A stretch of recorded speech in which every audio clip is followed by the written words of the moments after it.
My son's wife called me the servant at their fancy party. They had no idea I secretly owned the mansion they were celebrating in. The soft strains of a string quartet drifted through the opulent ballroom, mingling with the clinking of crystal glasses and the murmur of polite conversation.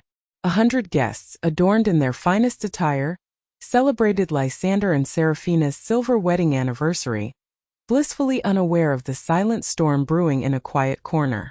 Elara, a woman of 78 years, sat gracefully on a velvet armchair, her hands clasped in her lap, her gaze drifting over the shimmering chandeliers and the priceless artwork adorning the walls of the sprawling mansion. The very air in the room felt thick with the scent of lilies and expensive perfumes, a sensory overload that usually would have brought a quiet sense of satisfaction. Tonight, however, it only amplified the hollowness within her. She had been observing her son and daughter-in-law, a distant, almost detached observer at a party that, ironically, celebrated their life of luxury, a life she had meticulously, secretly funded for decades.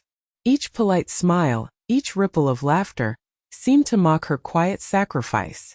The warmth of the room could not reach the growing chill in her heart. A vibrant burst of laughter drew her attention. Seraphina, draped in a gown that shimmered like moonlight on water, its silk catching every stray beam from the chandeliers, was holding court near a towering floral arrangement of white roses and orchids. Her laughter, high-pitched and almost theatrical, cut through the refined hum of conversation as she regaled a group of well-heeled guests with anecdotes of her latest European escapades. Beside her, Lysander chuckled dutifully, his arm possessively around his wife's impossibly slender waist, radiating an air of self-importance Elara found increasingly nauseating. His perfectly tailored suit and preening posture spoke volumes of a man utterly convinced of his own grand success. One particularly curious guest, a woman with a diamond choker that glittered like frozen tears and an inquisitive gaze, gestured subtly towards Elara. Her eyes, sharp and assessing, met Elara's for a fleeting second, then darted towards Seraphina. Seraphina followed her gaze, her perfectly sculpted smile faltering for a fraction of a second before reforming harder, sharper, a mask of brittle cheerfulness. "Oh, her!" Seraphina's voice, though seemingly hushed, carried clearly in the momentary lull of conversation, a cruel whisper amplified by the cavernous room. Her tone was dismissive, as if she were speaking of an inconvenient piece of furniture rather than a living, breathing human being. "That's just Elara, Lysander's mother. You know, she helps out sometimes. We often joke she's our resident, servant for these big events. Keeps an eye on things, makes sure the caterers are doing their job, that sort of thing. Bless her heart, she tries." A dismissive flick of her wrist accompanied the words, a gesture so casual, so utterly devoid of respect, it felt like a physical blow, a slap across Elara's aging cheek. Lysander, standing beside his wife, offered no correction, no defense. His eyes met Elara's for a fleeting moment, a flicker of something unreadable, perhaps mild discomfort, perhaps just indifference, a quick turning away of his gaze as if to avoid a minor unpleasantness, before he turned back to the fawning guests, a complacent smile plastered on his face, a silent betrayal. Elara felt a strange, cold calm descend upon her. It was not the searing pain of past humiliations, but a profound, chilling clarity. The humiliation was public, deliberate, and delivered within the very walls she owned, a mansion they believed they had rented, a grand stage for their self-congratulatory charade. The irony of it all was a bitter, deeply satisfying taste on her tongue. It wasn't the first slight, not by a long shot. There had been countless others, large and small, a lifetime of subtle cuts and outright dismissals. But this one, delivered with such casual cruelty, from the lips of a woman who had benefited so lavishly from her hidden generosity, was undoubtedly the last. A lifetime of quiet sacrifice, of nurturing a family that saw her only as a bottomless well of financial resources, culminated in this single excruciating moment.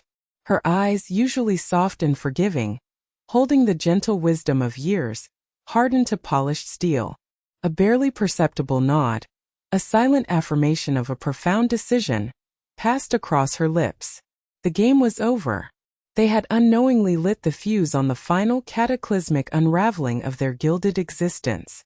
A quiet resolve settled deep within her, a strength forged in decades of silent enduring. Elara's journey to this point was paved with love, sacrifice, and a bitter harvest of ingratitude. For decades since the untimely passing of her beloved husband Arthur, she had been the silent architect of her family's prosperity. Arthur, a brilliant but unassuming man, had built an empire in renewable energy, a visionary who saw the future in the whisper of wind and the warmth of the sun. He had left Elara a fortune so vast it bordered on unimaginable, a sprawling web of investments and assets that could have commanded headlines. Yet Elara, ever the pragmatist, had chosen to live modestly, nurturing her investments and carefully managing her wealth, a quiet guardian of Arthur's legacy. She found contentment in simplicity, in the quiet hum of her comfortable but unassuming home, in the rustle of turning pages, rather than in ostentatious displays of wealth.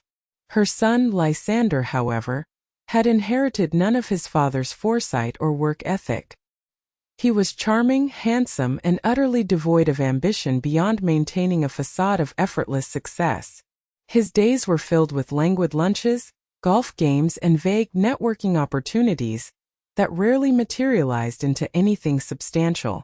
He possessed an innate ability to glide through life, relying on charisma and an assumed air of importance. Elara remembered the early signs, the subtle shift in his demeanor after Arthur's passing.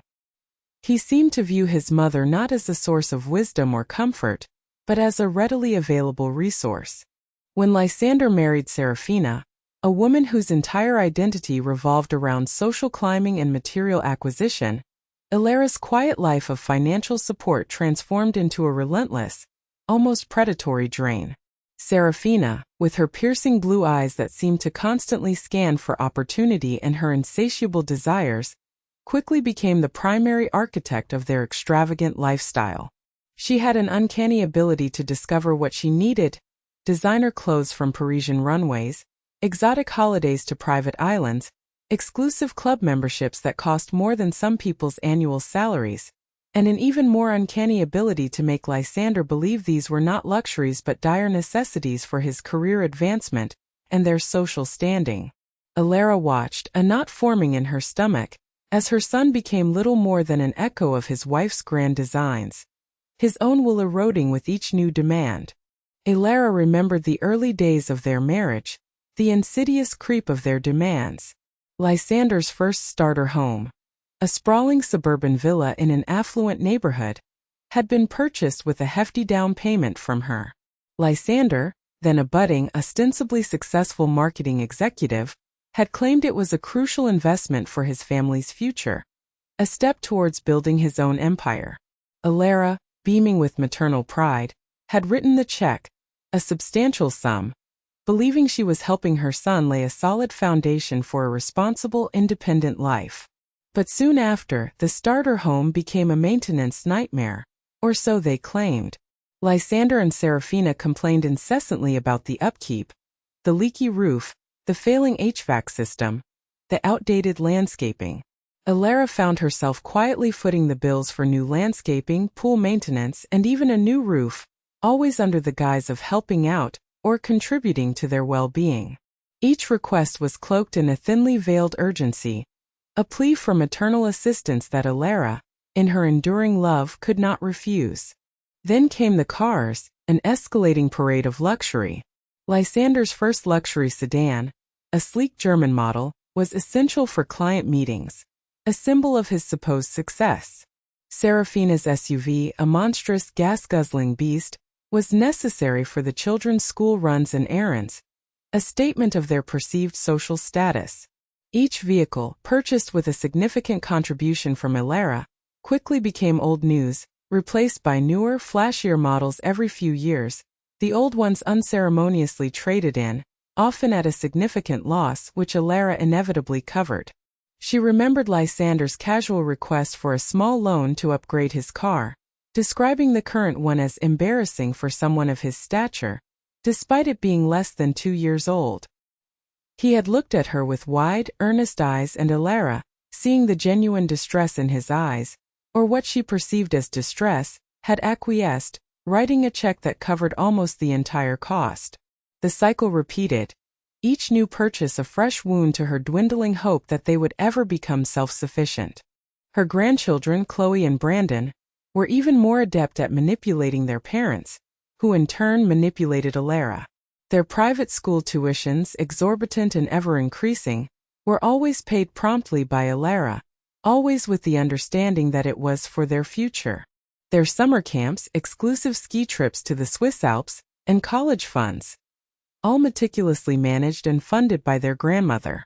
Chloe's equestrian passion, which required a stable of expensive horses, custom riding gear, and even more expensive lessons with top trainers, became another silent burden Elara bore, the cost spiraling ever upwards as Chloe pursued competitive riding. Brandon's obsession with competitive gaming led to countless requests for the latest, most powerful gaming rigs, custom-built machines with glowing lights and advanced graphics cards, and international travel for tournaments in far-flung cities, all funded by Elara's seemingly endless generosity. They would call her Grandma Elara, our angel, their voices saccharine sweet when a new demand was about to be made. Elara's wealth, carefully hidden, was her secret weapon, her quiet power. She maintained a modest facade, living in a comfortable but unassuming home in a quiet neighborhood, driving a sensible, practical car, and dressing simply, favoring classic styles over fleeting trends. This allowed her family to believe her inheritance was comfortable, perhaps a few million, enough for a dignified retirement, but certainly not the vast multi-billion-dollar empire it truly was. She watched with a growing sense of quiet despair, as Lysander and Serafina grew more ostentatious, their tastes more extravagant, their demands more frequent. They threw lavish parties at exclusive venues, took multiple luxury vacations a year to places like the Maldives and the French Riviera, and adorned themselves with expensive jewelry, all financed by Elara's silent contributions. Her heart ached with the knowledge that they were squandering a legacy built on hard work and foresight. She recalled a particularly galling incident a few years prior, a moment that had solidified her growing resentment. Lysander had called, his voice laced with mock concern, asking if she was managing all right with her limited funds. He had then subtly hinted at a once-in-a-lifetime investment opportunity that he and Serafina were considering, requiring a substantial sum. It was, of course, a thinly veiled request for more money for another speculative venture that ultimately failed, a grandiose scheme involving cryptocurrency that Lysander had barely understood. Elara, against her better judgment, had provided the funds, only to see them vanish into thin air. She remembered the cold knot in her stomach, the familiar ache of being used, the feeling of her hard-earned legacy being treated as monopoly money. The disdain was not always subtle. Elara was frequently excluded from their social gatherings, deemed too quiet, or not fitting in with their elite circle. When she was invited, it was usually for practical reasons, to babysit the grandchildren so Lysander and Serafina could attend a gala, to help organize an event, or simply to fill a seat at a large family dinner where her presence could be easily overlooked. Serafina would often make veiled remarks about Elara's old-fashioned ways or her simple tastes, all while wearing a diamond necklace that Elara had quietly paid for, a glittering symbol of her exploitation. Lysander, her own son, would rarely intervene, his loyalty firmly aligned with his wife and the opulent lifestyle she demanded. He had become a shadow of the boy she had raised, blinded by status and the illusion of success, his moral compass seemingly broken. She had tried, on occasion, to gently broach the subject of financial responsibility, but her words were met with blank stares or impatient dismissals. The mansion itself, the very place of her public humiliation, was a testament to Elara's foresight and her family's blindness. Years ago, when it had come onto the market at an unexpectedly low price during a market downturn, a magnificent estate with sprawling grounds and a rich history, Elara had quietly acquired it through a complex network of shell corporations and trusts. It was an investment, yes, a shrewd financial move, but also a quiet act of defiance, a secret stronghold, a place where she knew she held ultimate control. Lysander and Seraphina had always rented it for their grandest events, oblivious to the fact that the rental payments were simply circulating back into Elara's vast coffers. They admired its grandeur, its history, its sheer opulence, never once suspecting it belonged to the quiet old woman they dismissed as the servant. The irony was a bitter, deeply satisfying taste on Elara's tongue. As Seraphina's words echoed in her mind, a final stinging insult, Elara knew with absolute certainty that the time for silence was over. The well had run dry. The very next morning, before the sun had fully kissed the horizon, painting the sky with soft hues of pink and gold, Elara was on the phone. Her voice, usually soft and imbued with a gentle warmth, was now infused with an icy resolve, each word precise and unyielding. She first called her private banker, Mr. Alastair Finch, a man who had managed her true fortune for decades, a man privy to the depths of her quiet generosity towards her family. Alastair, a man of impeccable discretion and calm demeanor, knew her true worth and the extent of her family's dependency. He had often watched with a quiet, knowing gaze as large sums were transferred, never questioning her decisions, but understanding the underlying dynamic. Alastair, Elara began, her tone leaving no room for negotiation, a quiet steel behind each syllable. I need you to halt all payments immediately. Every single one. Alastair, a seasoned professional who had seen many family dramas unfold around wealth, listened patiently, his pen poised over his notepad, as Elara systematically listed every financial conduit connecting her to Lysander, Seraphina, Chloe, and Brandon. The mortgage payments for their primary residence, Elara instructed, her voice steady. Cease immediately. The next payment is due in 5 days. Let it bounce. A flicker of a muscle in Alastair's jaw was the only sign of his surprise. And the credit lines, Mrs. Thorne? Alastair asked, his voice carefully neutral. Revoke them all. The corporate accounts for Lysander's consulting firm and Seraphina's boutique PR agency. Close them. Any personal credit cards I've co-signed or guaranteed, cancel them. Effective immediately. Elara paused, allowing a moment for Alastair to process the magnitude of her instructions. Understood, Alastair replied, a hint of concern, perhaps even quiet admiration in his voice. He knew the extent of these accounts, the hundreds of thousands, sometimes millions that flowed through them annually. This is quite a significant shift, Mrs. Thorne. Are you entirely certain? Absolutely certain, Alastair. Never more so. And the allowances for Chloe and Brandon, their monthly stipends, their car insurance, their phone bills, their rent for those ridiculously expensive apartments they don't even use half the time. Terminate all of it. Even Chloe's equestrian expenses? And Brandon's gaming sponsorships. Alastair knew these alone were substantial, easily 6 figures a year. Every last penny, Elara affirmed, her voice unwavering. They will learn to stand on their own. And finally, Alastair, the mansion. The one they rented for their anniversary party. A faint, almost imperceptible smile touched Elara's lips.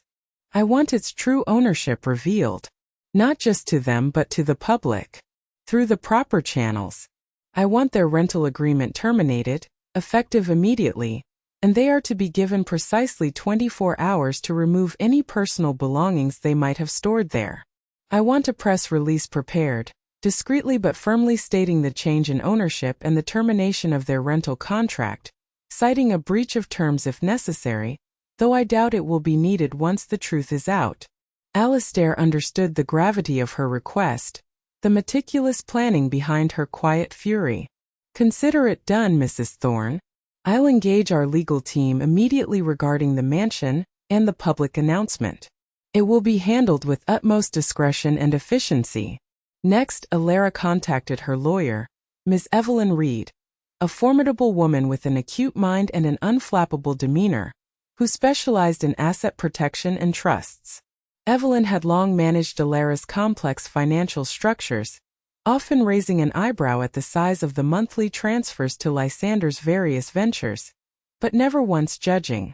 Elara instructed her to formally divest herself of any liability related to Lysander and Serafina's various failing business ventures, revoke all powers of attorney, and ensure that her will was unassailable, with no provision for Lysander, Serafina, or their children. Any previous arrangements, Evelyn, Elara stated, her voice resonating with finality, are null and void. My estate is to be managed for charitable purposes, effective upon my passing, with specific instructions to avoid any direct or indirect benefit to my son's family. Evelyn, who had quietly witnessed Elara's generosity for years, simply nodded, a look of quiet admiration for her client's unwavering resolve crossing her features. It will be done, Elara, she affirmed. Consider your legacy protected and redirected. Meanwhile, in their lavish, heavily mortgaged home, Lysander and Serafina were still basking in the afterglow of their anniversary party. Serafina was excitedly planning a shopping spree for new designer pieces, a reward for her social triumph, and for having tolerated Elara's presence. She had a new Louis Vuitton handbag and a pair of Jimmy Choo heels in mind. Lysander was contemplating a new, even more expensive golf club membership at a notoriously exclusive country club. They lounged in silk robes, sipping artisanal coffee, utterly oblivious to the quiet storm that had already begun to brew. The first tremor of their impending financial earthquake came subtly. Serafina, attempting to purchase a ridiculously overpriced handbag online, a limited edition, naturally received a transaction declined notification. She scoffed, her perfectly arched eyebrows furrowing. This silly website isn't working again. Lysander, darling, check our main account. Perhaps the limits need to be adjusted. Lysander, still half asleep and scrolling through his social media feed, grumbled and checked his phone. His eyes widened, his complacent expression giving way to confusion. What? The corporate card was declined for my golf club renewal? And the personal card? It's showing insufficient funds? That can't be right. His voice rose with each word, a hint of genuine alarm creeping in. They tried another card, then another, a frantic flurry of plastic. Each one, previously flush with Elara's funds, now came back with a stark declined message, a digital death knell. Panic began to claw at Serafina's perfectly manicured throat. Call the bank. There must be a mistake. Your mother always makes sure our accounts are well funded. This is absurd. Her voice was shrill desperation beginning to taint its usual self-assured tone. Lysander, his complacency rapidly dissolving into genuine alarm, dialed the bank.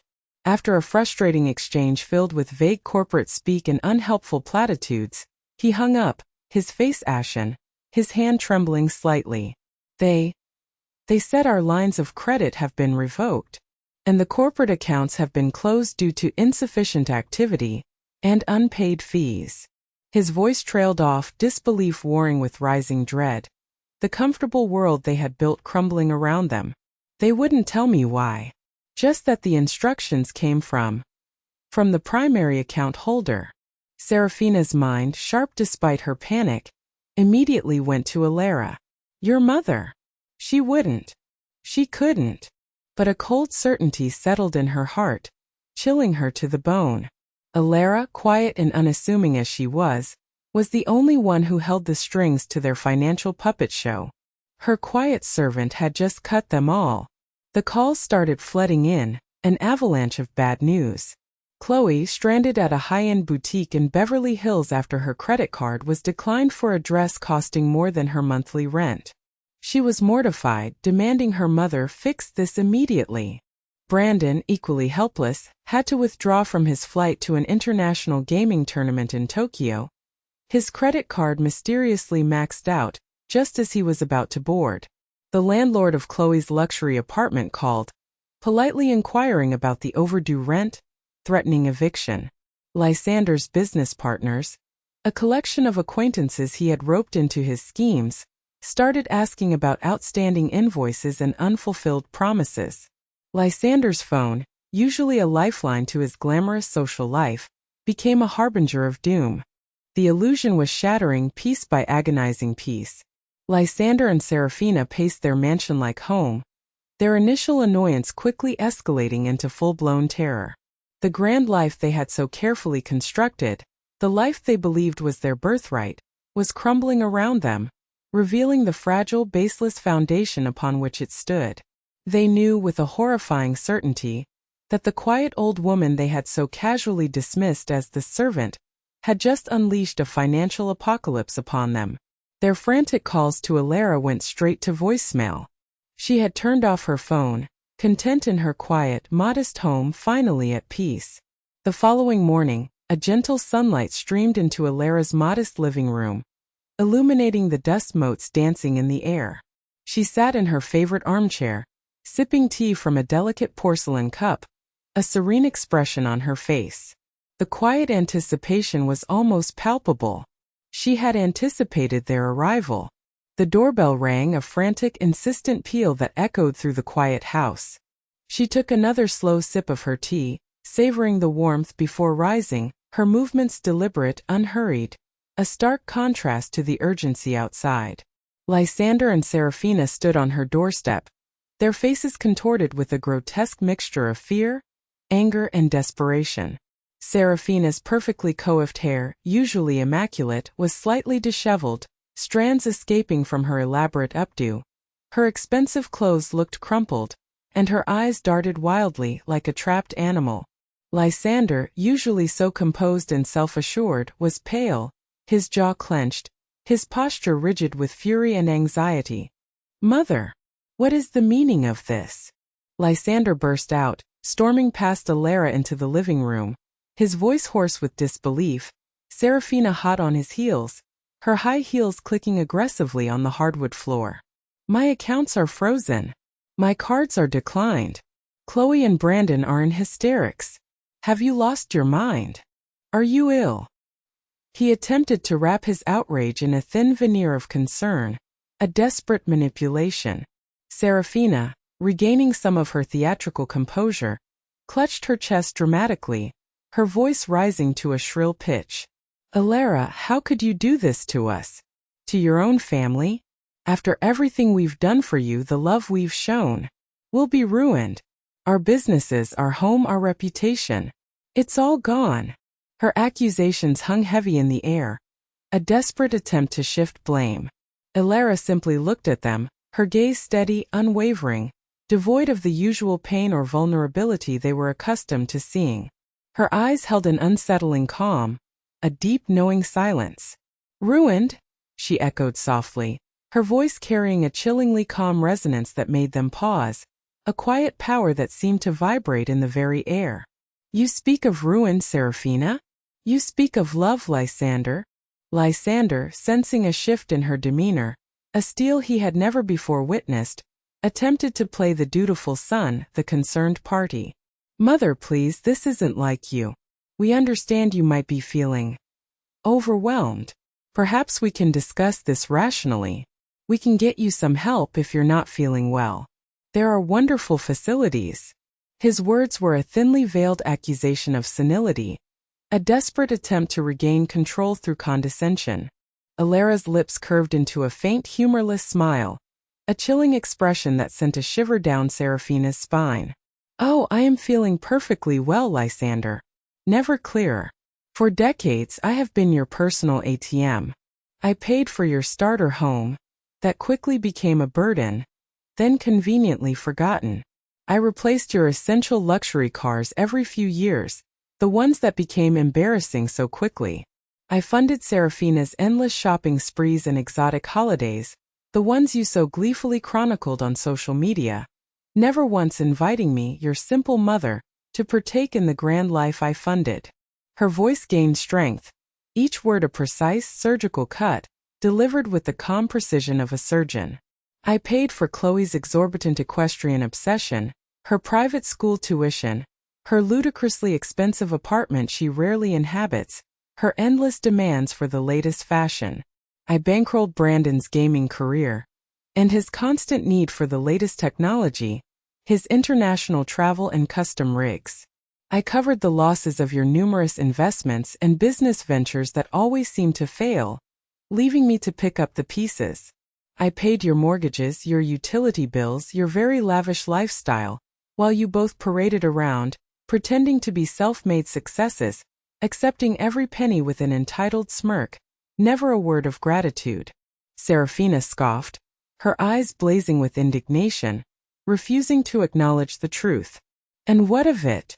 You have wealth. It's your duty to help your family. We are your family, Elara. We are your blood. My duty. Elara's voice hardened, her eyes narrowing slightly. My duty was to raise a son with integrity, with gratitude. Not a man who stands by silently while his wife publicly humiliates his mother, in a room I secretly own, by calling her the servant. The words hung in the air, heavy with unspoken implications, the full weight of the insult finally descending upon them. Lysander and Serafina stared at her, confused, a dawning horror creeping into their expressions. What are you talking about, mother? Lysander stammered, his bravado completely gone, replaced by a desperate, childish bewilderment. The mansion? We rented it, it's not yours. Elara finally revealed the trump card, the ultimate act of poetic justice, delivered with a quiet, devastating finality. The mansion, Lysander? The magnificent emerald estate you so love to rent for your grand affairs, where you entertain your elite circle, where you celebrated your grand anniversary. A slow, deliberate smile spread across her face, chilling them to the bone, a smile that held decades of suppressed knowledge and quiet vengeance. That mansion, my dear children, has been mine for the past 15 years. I bought it quietly through various trusts as an investment. Every single rental payment you made, every grand celebration you held within its walls, was financed by my money, and the rent payments simply cycled back into my accounts. You were paying me to be humiliated in my own home, a mockery of your supposed independence. The color drained from Lysander and Serafina's faces. Their skin went ashen, their eyes wide with utter shock. The revelation hit them like a physical blow, a sudden blinding light exposing the depths of their self-deception. Their jaws dropped, hanging open in disbelief.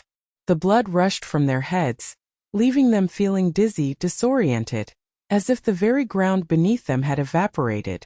The ultimate symbol of their superficial success, the very stage of their grandest charade, belonged to the woman they had so cruelly dismissed as the servant, the invisible hand behind their gilded existence. Serafina found her voice, a desperate, pathetic whine, stripped of its usual theatricality. No, that's impossible. You live so simply. You never said anything. Why would I, Serafina? Elara retorted, her eyes blazing with a righteous fury. So you could drain that asset too? So you could demand renovations or claim it for yourselves, turning it into another one of your frivolous projects? No, it was my quiet rebellion, my private sanctuary. And now it is my quiet triumph. Mother, please. Lysander pleaded, tears welling in his eyes, a desperate, manipulative attempt to evoke sympathy, to pull at the old strings of her maternal affection. You can't do this. We're your son, your daughter-in-law. We love you. We need you. Love. Elara scoffed, a deep, bitter laugh escaping her lips, devoid of humor. Is that what you call it? Using me as a purse, ignoring me unless you needed something, treating me with thinly veiled contempt, allowing me to be publicly shamed? That is not love, Lysander. That is exploitation. And I am done being exploited. She walked to the front door and opened it wide, the cool morning air sweeping into the living room, a silent but unmistakable command. Her gaze was unyielding, her resolve absolute. Effective immediately, all financial support has ceased. Your credit lines are revoked. Your businesses are bankrupt without my backing. Your mortgage will not be paid. You will lose your house, your cars, your lifestyle. You will learn for the first time what it means to stand on your own 2 feet, to earn your own way. And the mansion, Elara added, her voice dropping to a cool, final tone, a hammer blow to their illusions. You have 24 hours to remove any personal belongings. My lawyers will be in touch regarding the termination of your rental agreement. Get out. Lysander and Serafina stood frozen, stripped bare of their illusions, of their security, of their very identities. Their faces were pale, their expressions a mixture of shock, terror, and a dawning terrifying understanding. They had come to manipulate, to threaten, to beg. But Elara, the quiet, unassuming servant, had become a force of nature, an unyielding rock. They had underestimated her, had mistaken her silence for weakness, her generosity for foolishness. They had no choice but to turn and stumble out of her home, leaving behind them the wreckage of their self-serving lives, the echoes of Elara's words ringing in their ears. Lysander and Seraphina returned to their grand, empty house, the silence amplifying the chilling reality of Elara's words. The sheer scale of her retribution was breathtaking, a complete systemic dismantling of their entire lives, every gilded pillar collapsing into dust. They walked through rooms filled with expensive, now meaningless possessions, the air heavy with dread. The calls from their banks, creditors, and landlords began almost immediately, a relentless barrage that shattered any remaining denial. The mortgage company informed them their payment was severely overdue and foreclosure proceedings would commence if not rectified within 30 days. The luxury cars, which Elara had mostly paid for, were suddenly at risk of repossession, each sleek model now a symbol of their impending ruin. Seraphina's designer wardrobe, her extensive jewelry collection, all seemed to mock her with their fleeting value in the face of true financial ruin. They were just objects, nothing more, without the endless flow of cash to sustain their lifestyle. Chloe and Brandon were beside themselves, their carefully constructed worlds shattering around them. Chloe, having been cut off from her allowance, found herself unable to pay her rent, her horse's boarding fees, or even her daily expenses. The shock was profound, the reality of living without a safety net entirely alien. She called her mother in a tearful, indignant rage, demanding that Seraphina fix this. "Grandma is crazy." Brandon, equally helpless and enraged, had to withdraw from his gaming tournament, losing out on potential prize money and sponsorships. His calls were a torrent of angry accusations against his grandmother, whom he now declared crazy and malicious, incapable of understanding his career. Lysander, attempting to salvage his business, found all his corporate accounts frozen or closed. His consulting firm had no actual clients beyond a few shell companies he used to filter Elara's funds. Seraphina's PR agency was equally fictitious, a vanity project used to justify lavish expenses and endless networking events. They had no genuine income, no savings, no assets that weren't already leveraged or directly tied to Elara's previous benevolence. The facade they had meticulously maintained for decades dissolved into nothingness. The social fallout was equally brutal.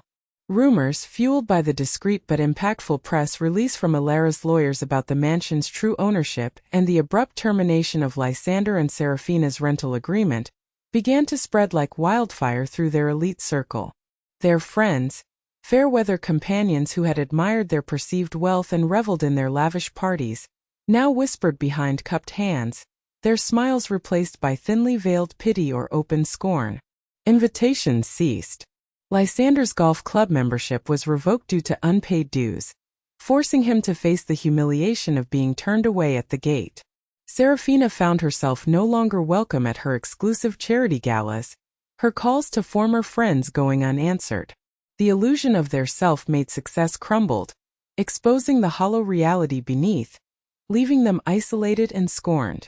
They tried everything to get Elara to relent. First frantic, desperate phone calls, a barrage of voicemails filled with pleas and crocodile tears, then threats, then more pleas. When that failed, they resorted to showing up at her house unannounced, sometimes with Chloe and Brandon in tow, hoping the sight of their distraught children would melt Elara's resolve. "Grandma, please," Chloe would wail, dramatically collapsing onto Elara's doorstep, her voice raw with manufactured despair. "I don't have anywhere to live. My horse needs me. You're ruining my life." Brandon, always more aggressive, would shout, "You're destroying our lives. This isn't fair. You owe us. How could you do this?" Elara would simply open the door a crack, her eyes calm, devoid of emotion, and repeat, "My decision is final. You are no longer welcome here." Please leave. She remained unyielding, a quiet force against their manufactured despair, her resolve unbreakable. The years of emotional manipulation had finally immunized her, forging an impenetrable shield around her heart. She felt no guilt, only a profound sense of liberation, a lightness she hadn't experienced in decades. As their world imploded, Elara began to reclaim her own. She called an old friend, Agnes, whom she hadn't seen in years, a woman who had always seen Elara for who she truly was, not for her money or her family's demands.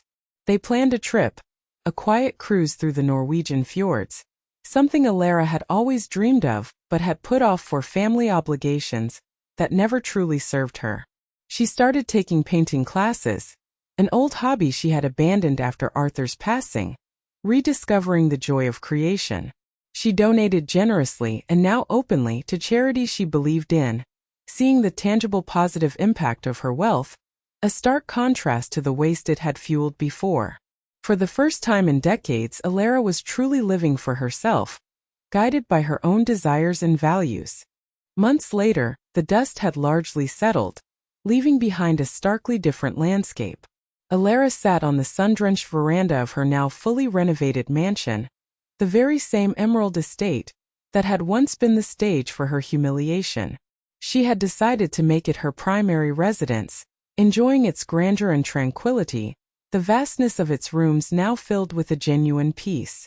The gardens, once meticulously maintained by a team she paid for Lysander and Serafina's enjoyment, now flourished under her personal care and the watchful eye of a dedicated horticulturalist she had hired, their blooms a vibrant testament to her newfound freedom. She was hosting a small gathering of genuine friends, people who valued her company, not her coffers, their laughter echoing through the halls, true, unburdened laughter.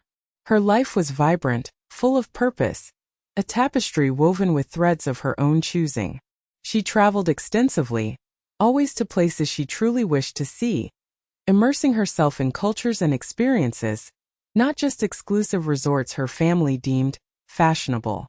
She had invested in several small, ethical businesses, mentored young entrepreneurs, and poured her time and resources into various philanthropic endeavors, seeing her wealth transform lives for the better.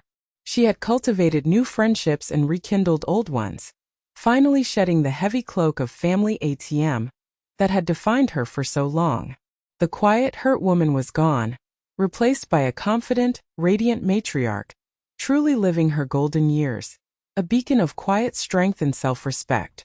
As for Lysander and Serafina, their world had indeed imploded, leaving them to navigate a harsh, unfamiliar reality. Their lavish home had been foreclosed upon and sold, its contents auctioned off, their luxury cars repossessed, leaving them dependent on public transport or unreliable rideshares. Lysander had taken a low-paying job in a sales department, a far cry from his previous life of consulting and leisurely pursuits, forced to learn the meaning of a daily grind. Serafina, stripped of her social status and material possessions, struggled immensely. She tried to leverage her connections for employment, but her reputation as a spendthrift and a social climber had preceded her, shutting every door. She eventually found work as a receptionist, a role she performed with bitter resentment, the contrast to her former life a constant, painful reminder. Chloe and Brandon had been forced to confront reality, a jarring awakening from their pampered existence. Chloe had moved into a shared apartment with several roommates and taken a retail job to support herself and her horse, which she had almost lost. The experience had been humbling, forcing her to develop a work ethic she had never known, teaching her the value of $1. Brandon, after losing his gaming sponsorships, had grudgingly enrolled in community college, working part-time to pay his tuition, slowly realizing that life was not an endless stream of freebies. They were no longer entitled, no longer living off their grandmother's largesse. They were learning slowly and painfully to stand on their own 2 feet, forced to confront the true cost of their parents and their own ingrained sense of entitlement. They still harbored resentment towards Elara, perhaps, but a seed of understanding, however small, had begun to sprout within them, a grudging respect for the woman who had dared to teach them such a harsh lesson. Elara had taught them a harsh but invaluable lesson. Love and respect cannot be bought, and true worth is not measured in material possessions or social standing. The greatest act of self-love is sometimes the courage to walk away from those who drain your spirit and take your generosity for granted. Elara, having given everything she could, had finally given herself the gift of freedom, proving that true wealth lies not in what you possess, but in the peace you find within yourself, unburdened by the demands of others. Her quiet triumph was a testament to the enduring power of self-worth. Stories like Elara's, tales of quiet resilience and triumphant reclamation, are what we love to share on this channel. If you were moved by Elara's journey from silent suffering to empowered liberation, be sure to hit that subscribe button and turn on the notification bell so you don't miss our next video. We have many more stories of justice, self-discovery, and valuable life lessons waiting for you. And now we want to hear from you. Have you ever encountered such ingratitude or entitlement in your own life? How did you handle it? Or if you were in Elara's shoes, would you have done the same or something different? Share your thoughts and experiences in the comments below. We read every single one.